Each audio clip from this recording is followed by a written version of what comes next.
Welcome back, loved ones, to Word Wondering as we continue our journey throughout the Holy Bible in Genesis chapter 34. Now, if you can, please go ahead, sit back, relax, and let us continue. Genesis chapter 34. And Dinah the daughter of Leah, which she bare unto Jacob, went out to see the daughters of the land. And when Shechem the son of Hamor the Hivite, prince of the country, saw her, he took her and lay with her and defiled her. Now, before we continue on, everybody, um, since the beginning of Genesis chapter 1, this is the first time, but I don't believe that this is the first time, but this is the first time of a man actually violating a woman, right? He did something that he shouldn't have done. He took her. You know, I can't use the word that I would like to use, but yeah, he violated her. And his soul clave unto Dinah the daughter of Jacob, and he loved the damsel, and spake kindly unto the damsel. And Shechem. Now, this is amazing to me, right? After he did what he did to this woman, he actually was very attract. I mean, I'm looking like, okay, he wasn't attracted to this damsel, which is a young woman,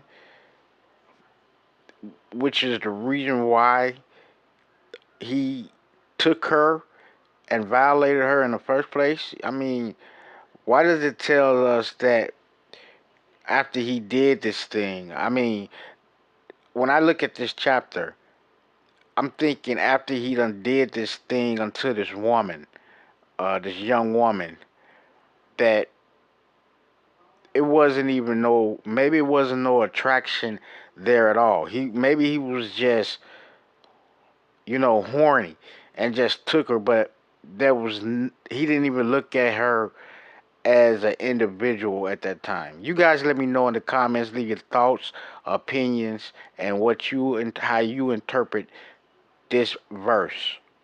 Let us continue. To his father Hamor, saying, Get me this damsel to wife. And Jacob heard that he had defiled Dinah his daughter.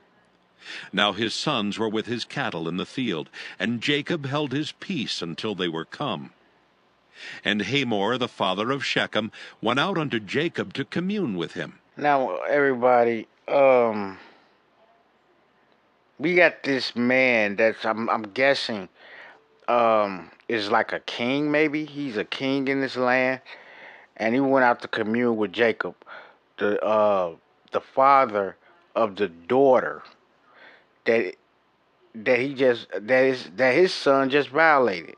Now this son wants to marry this woman which he just violated. I can't quite understand that, how that interaction was. I mean, I've never experienced anything that like that before, but I know reading about something and experiencing something are two different things. You guys let me know in the comments. Your feedback is well appreciated. Jacob heard that he had defiled Dinah his daughter. Now his sons were with his cattle in the field, and Jacob held his peace until they were come. And Hamor the father of Shechem went out unto Jacob to commune with him. And the sons of Jacob came out of the field when they heard it, and the men were grieved, and they were very wroth, because he had wrought folly in Israel in lying with Jacob's daughter, which thing ought not to be done. And Hamor communed with them, saying, The soul of my son Shechem longeth for your daughter. I pray you, give her him to wife. And make ye marriages with us, and give your daughters unto us, and take our daughters unto you. Okay, all right, man. I mean, I'm very disturbed about this, right? I don't know. Dana is her name. But what I'm seeing here is that they not considering. Uh, Maybe they are, but it don't tell us that they considering the feelings of this young woman, which is the daughter of Jacob. You know, they did what they did, and now it's between the men. The woman, it don't even seem like the young woman has even a say so about this in this era, right? Ye shall dwell with us, and the land shall be before you. Dwell and trade ye therein, and get you possessions therein. And Shechem said unto her father and unto her brethren, Let me find grace in your eyes, and what ye shall say unto me, I will give. Ask me never so much dowry and gift, and I will give according as ye shall say unto me. But give me the damsel to wife. Okay, man. All right. This is very disturbing to me, right? I mean, because today, in the modern world in which we live in, somebody will have to pay for this, right? I mean, that's just point blank. Period. Again, we just heard that Dana, the daughter of Jacob, has just been violated. That's what we heard, right? But we have a lot of men that's speaking in this chapter. I haven't heard a word or anything that came out of Dana's mouth about this situation at all, right? Maybe when we get to the next chapter in 35, Genesis chapter 35, maybe she will say something after that. But it's amazing to me because this era in which this has happened, and I don't think it could have. Well, I mean, I want to say that it couldn't happen in today's modern world. Um, we got a lot of women that that would speak up, but I mean, even though she found out about it. I mean, I guess she went to tell her father about it, but he kept this peace for some reason. Um, Again, do you think that Jacob keeping his peace made him sort of like a coward? I mean, let's just put it out there. Do you think by Jacob holding his peace that this made him like a coward to defend his daughters, right? Let us continue. And the sons of Jacob answered Shechem and Hamor his father deceitfully, and said, because he had defiled Dinah their sister, and they said unto them, We cannot do this thing, to give our sister to one that is uncircumcised. For that were a reproach unto us. But in this will we consent unto you, if ye will be as we be, that every male of you be circumcised. Then will we give our daughters unto you, and we will take your daughters to us, and we will dwell with you, and we will become one people. But if ye will not hearken unto us to be circumcised, then we will take our daughter, and we will be gone. And their words pleased Hamor and Shechem, Hamor's son.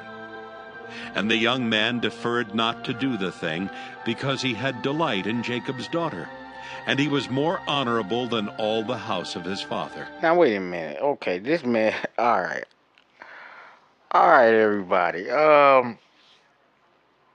So we got the brothers of the sons of Jacob, the brothers of Dana, Jacob's daughter, wanting revenge for this thing that has been done to their sister, right? What's amazing to me is when the word of God in Genesis chapter 34, verse 19 tells us that Shechem, right? He was more honorable than all the house of his father. Let's not forget what Shechem did, right? He defiled a young woman. He took her, right? But he was considered to be the most honorable in all the house of his father. He was the most honorable. After doing this thing, he was most honorable. And Hamor and Shechem his son came unto the gate of their city, and communed with the men of their city, saying, These men are peaceable with us. Therefore let them dwell in the land and trade therein.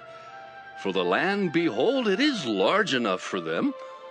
Let us take their daughters to us for wives, and let us give them our daughters. Only herein will the men consent unto us for to dwell with us, to be one people, if every male among us be circumcised as they are circumcised. Shall not their cattle and their substance and every beast of theirs be ours? Only let us consent unto them, and they will dwell with us. And unto Hamor and unto Shechem his son hearkened all that went out of the gate of his city, and every male was circumcised, all that went out of the gate of his city.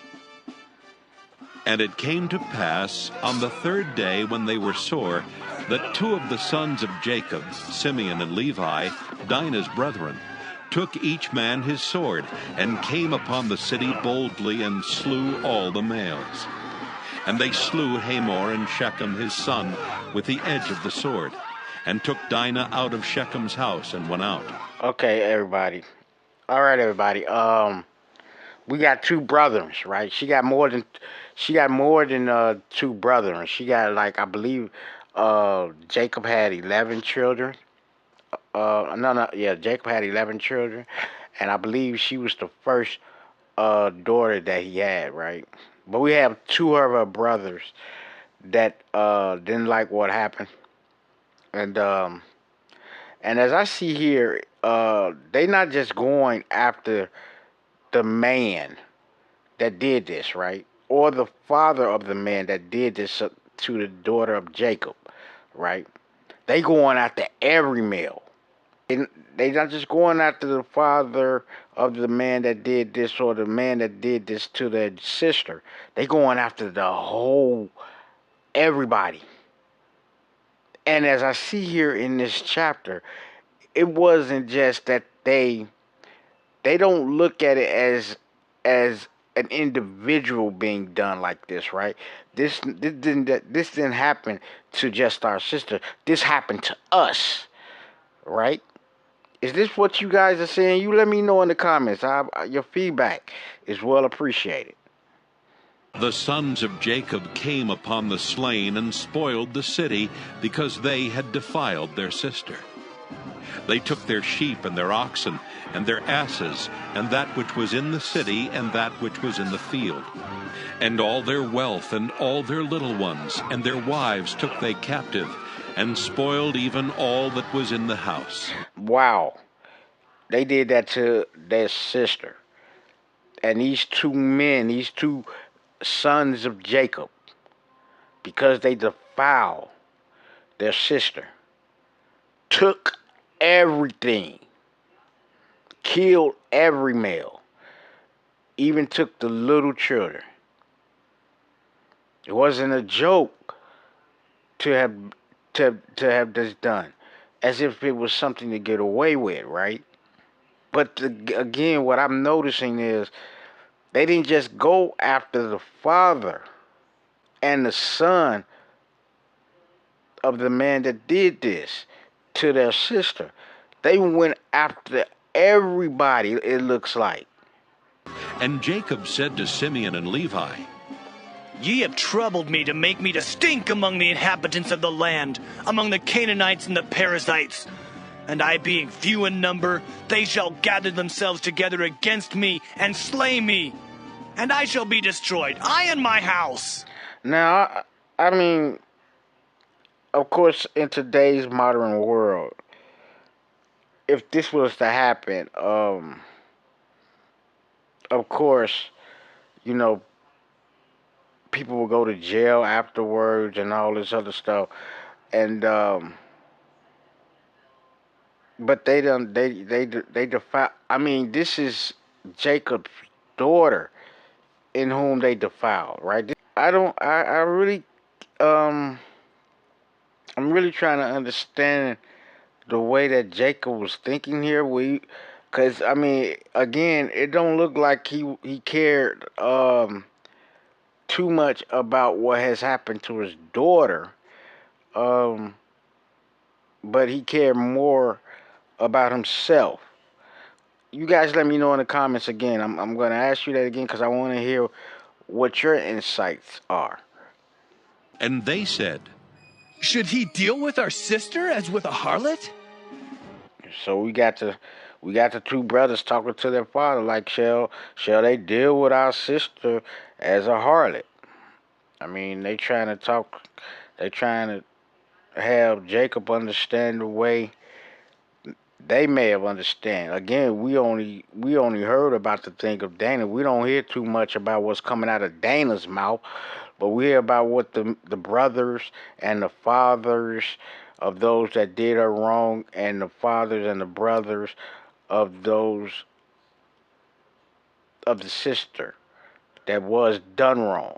Um, I mean, I don't know. I don't know. You guys let me know in your comments below. Again, I'm a it's boggling my mind right now. So I'm just gonna go ahead and leave it there. We're gonna come back in Genesis chapter 35 next time.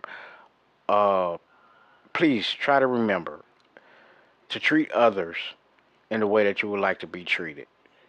Peace.